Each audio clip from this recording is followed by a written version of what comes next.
रामाय गुरवे नमः।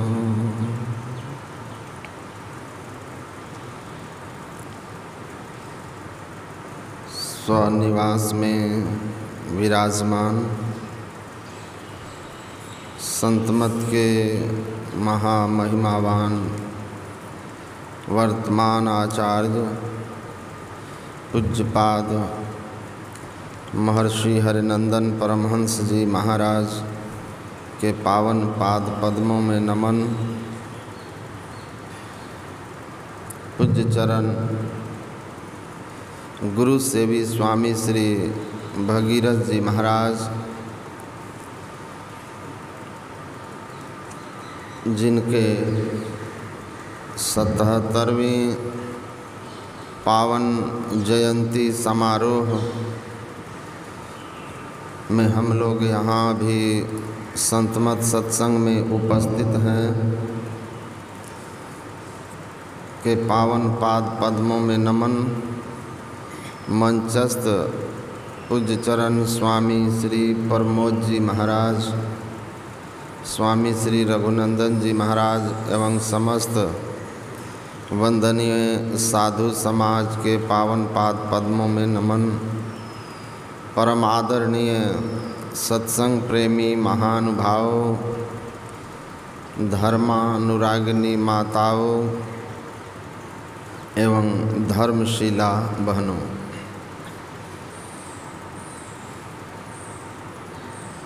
श्यामाचरण लाहिड़ी की पुस्तक में और साथ ही साथ नारद पुराण में इस बात का वर्णन है कि जब किसी संत का अवतार होता है तो संत के सानिध्य में सेवा में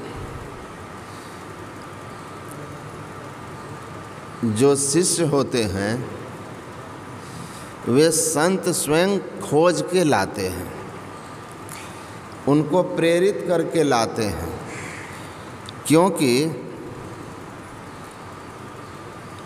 अपने महान ज्ञान, जिस ज्ञान को इस संसार में उनको प्रचारित करना होता है, उस कार्य में सहयोग के लिए दिव्य संस्कार युक्त सहयोगी शिष्य सेवकों की आवश्यकता होती है।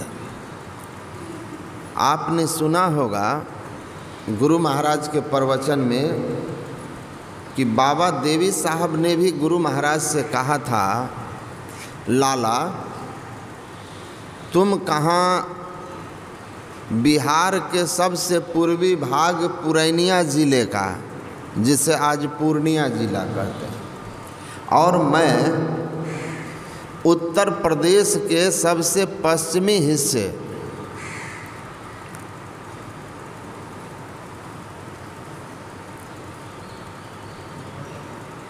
जी मुरादाबाद ज़िले से, हमारा और तुम्हारा मिलन कैसे हो गया।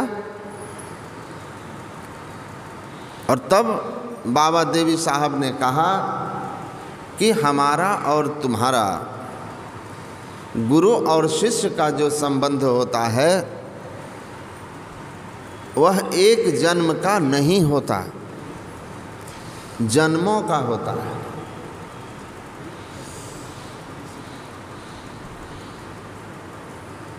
हम लोग भगवान बुद्ध के प्रसंग में भी सुनते हैं। पूज्य स्वामी गुरु सेवी भगीरथ जी महाराज अपने प्रवचन में इस प्रसंग को सुनाते भी हैं, और जातक कथा में इस प्रसंग का वर्णन भी है कि भगवान बुद्ध ने भी एक प्रसंग को सुनाया, और उस प्रसंग को सुनाने के बाद कहा था कि जानते हो वे तीनों कौन थे।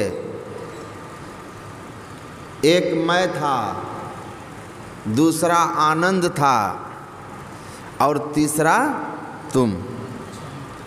जी हाँ, तीसरा तुम छंद। तो जन्मों के संग चलते हैं।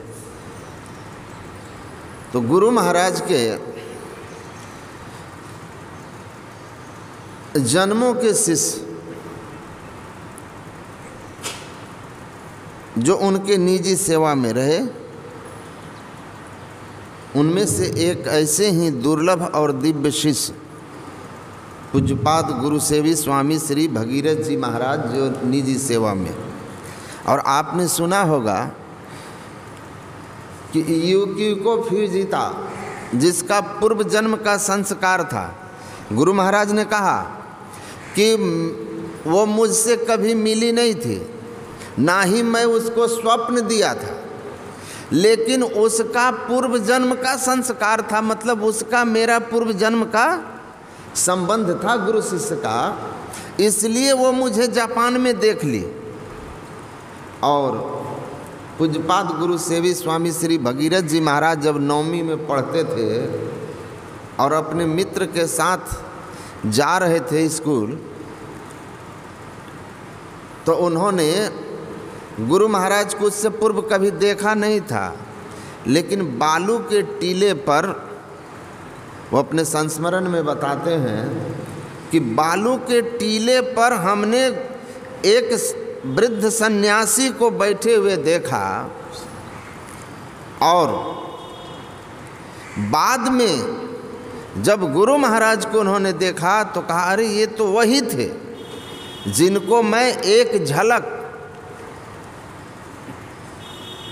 बालू के टीले पर देखा था।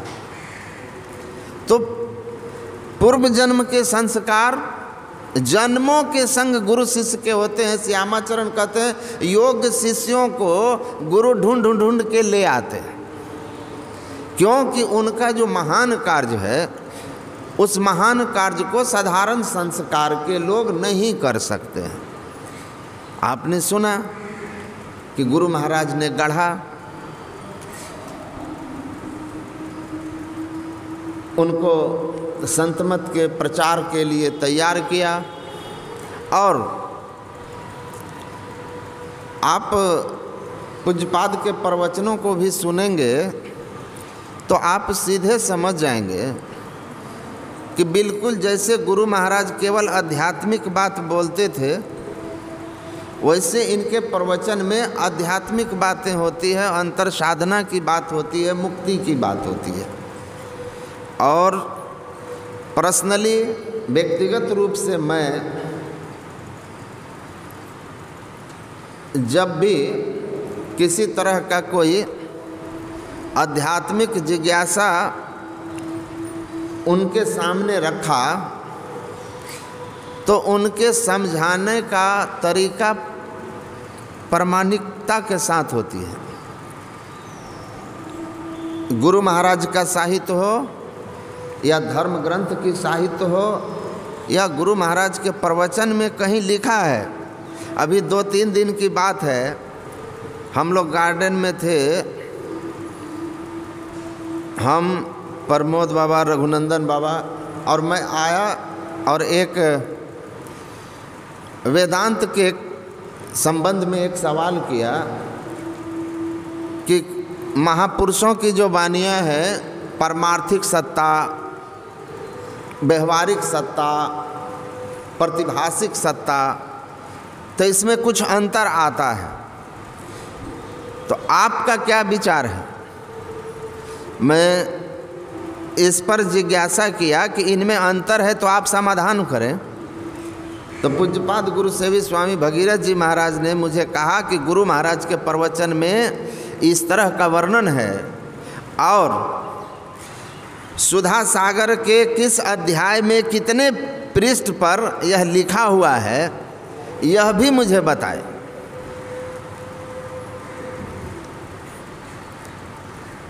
तो संतमत के लिए जो गुरु महाराज ने कहा है कि संशय दूर बहाय संतमत स्थिर करते, में ही ये गुण धर जोई गुरु सोई सतचित मुक्ति मार्ग जानते साधन करते नित्य। तो संतमत से संबंधित जिज्ञासाओं का समाधान करने की क्षमता होनी चाहिए और आपके अंदर के संशयों को समाप्त करके संतमत के ज्ञान को स्थिर कर सके, ऐसी योग्यता होनी चाहिए गुरु होने के लिए। और पूज्य श्री में ये योग्यता है, क्योंकि मैं आज तक कोई आध्यात्मिक प्रश्न लेके गया हूँ और उसका जवाब न मिला हो, ऐसा नहीं हुआ। तो गुरु महाराज की कृपा है, सत्संग, सदाचार, ध्यानाभ्यास और गुरु सेवा मोक्ष मार्ग में ये 4 महत्वपूर्ण चीज़ है। गुरु महाराज ने लिखा है, इसमें सबसे प्रमुख बात गुरु सेवा है। जिसमें गुरु सेवा आ जाती है उनको बाकी जो 3 चीज़ें हैं गुरु की कृपा से स्वाभाविक आ जाती है। गुरु से भी अभ्यासी हंसा मुक्ति डगर को जाई। तो गुरु महाराज की गुरु सेवा इनमें आई तो सत्संग, ध्यान, सदाचार सब स्वाभाविक आया। और हम लोगों का सौभाग्य है कि हम लोगों के बीच संतमत के ऐसे महापुरुष, दिव्य पुरुष हैं जो हम लोगों को आध्यात्मिक राह दिखाते हैं, आध्यात्मिक जिज्ञासाओं का समाधान करने वाले हैं और सरल भी हैं, सहज भी हैं। कोई दिखावापनी, बनावटीपनी नहीं रखते हैं।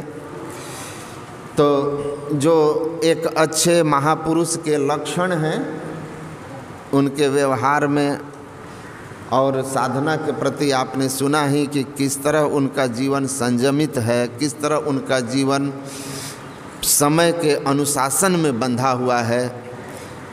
महात्मा गांधी ने लिखा है कि जो समय का मोल देते हैं वे अनमोल हो जाते हैं। तो समय के मोल देने वाले हैं पुष्यश्री, इसलिए अनमोल हैं। मैं उनके लिए गुरु महाराज से प्रार्थना करता हूँ कि बहुत लंबी उनकी जीवन काल हो ताकि हम लोगों के लिए उनका मार्गदर्शन मिलता रहे। मैं उनके पावन चरणों में अपना श्रद्धा प्रेम अर्पित करता हूँ। बोलिए श्री सद्गुरु महाराज की जय।